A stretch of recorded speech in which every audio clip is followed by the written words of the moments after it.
अस्सलाम वालेकुम नाजरीन, मैं हूं आपका होस्ट इजहार अली अब्बासी और आप मेरा स्पोर्ट्स यूट्यूब चैनल देख रहे हैं इजहार राय।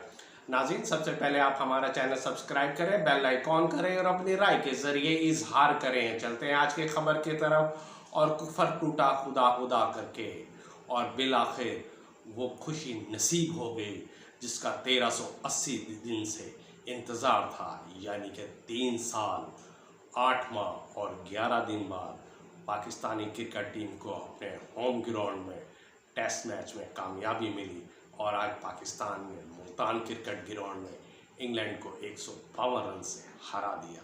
और इस टेस्ट मैच की ख़ास बात कि सारी की सारी विकेटें पाकिस्तान की तरफ से 2 स्पिनर्स ने ली।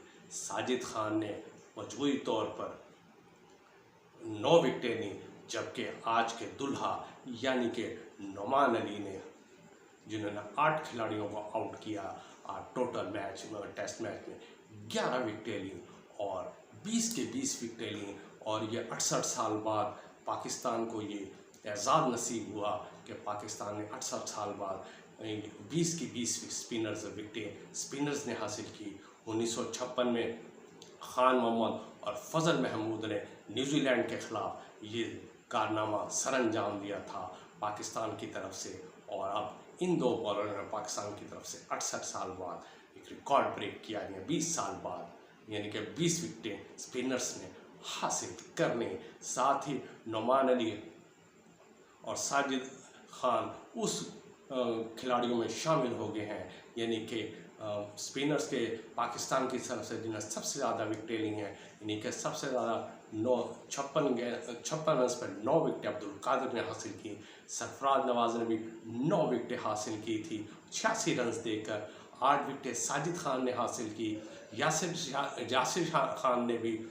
शाह ने 8 विकेटें हासिल की 41 रन देकर। साजिद खान ने 8 विकेटें हासिल की 42 रन देकर। और आज नोमान अली ने 8 खिलाड़ियों को आउट किया 46 रन देकर, यानी कि ये 5वें बॉलर्स बन गए हैं पाकिस्तान के जिन्होंने एक इनिंग्स में सबसे ज़्यादा विकेटें हासिल की हैं स्पिनर्स में। और इनका नाम अब्दुल कादिर, सरफराज नवाज, यासिर खान के हम पल्ला हो गया है।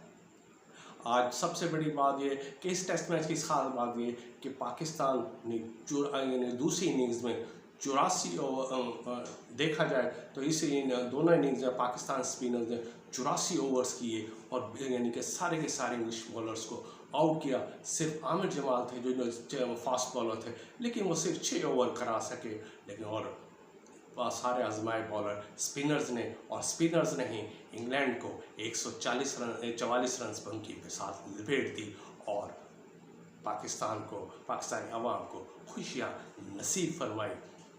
या मैं बहुत ऐसे इंतजार था शान मसूद जो मुसलसल 6 टेस्ट मैच में शिकस्त खा गए थे, आज उन्हें 7वें टेस्ट में फ़तह नसीब हुई।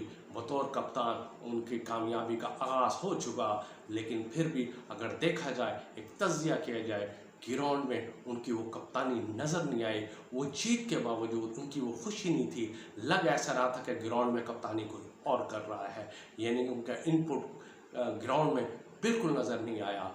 मुझे ऐसा लग रहा था कि ग्राउंड में खिलाड़ियों का मशवरे, फील्डिंग की सेटिंग और दीगर मामला रिजवान सर अंजाम दे रहे थे, जबकि शान मसूद इसमें थोड़ी सी दिलचस्पी नहीं ले रहे थे। उनकी बॉडी लैंग्वेज नहीं लग रही थी कि वो बतौर कप्तान बतौर टेस्ट कप्तान पाकिस्तान की क़यादत कर रहे हैं। ये बड़े अचंभे की बात है, लेकिन बहरहाल पाकिस्तान क्रिकेट टीम को बहुत अरसे बाद कामयाबी नसीब हुई और ICC टेस्ट रैंकिंग में उनका 9वें से 1 दर्जा तरक्की के साथ 8वां नंबर आ गया है। और पाकिस्तान ने इनके अपने ICC टेस्ट दर्जाबंदी बेहतर की है। और साथ ही दूसरी तरफ 24 अक्टूबर को पिंडी ग्राउंड में तीसरा और आखिरी टेस्ट मैच खेला जाएगा, क्योंकि अब सीरीज़ 1-1 से बराबर हो गई है।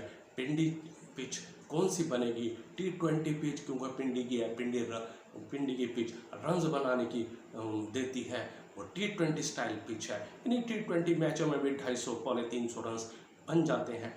अब ये है कि पाकिस्तानी मैनेजमेंट पिच को कैसे रखेगी, क्या वो स्पिनर्स के लिए लिहाज से रखेगी या फिर रावलपिंडी क्रिकेट पिच ग्राउंड और उसकी पिच को अपना T20 स्टाइल जो माजी में रावलपिंडी की पिच T20 स्टाइल पिच होती थी वो रखेगी। लेकिन जैसे बज़ाहिर नज़र आ रहा है कि पाकिस्तान सीरीज़ में पहली बार इंग्लैंड पर हावी हुआ, उस हावी की वजह स्पिन पिच थी, तो ये भी हर मुमकिन काम है कि पाकिस्तान रावलपिंडी में भी यही फार्मूला सर अंजाम देगा। ये थी आज की खबर। अपना ख्याल रखिएगा। अल्लाह हाफिज़।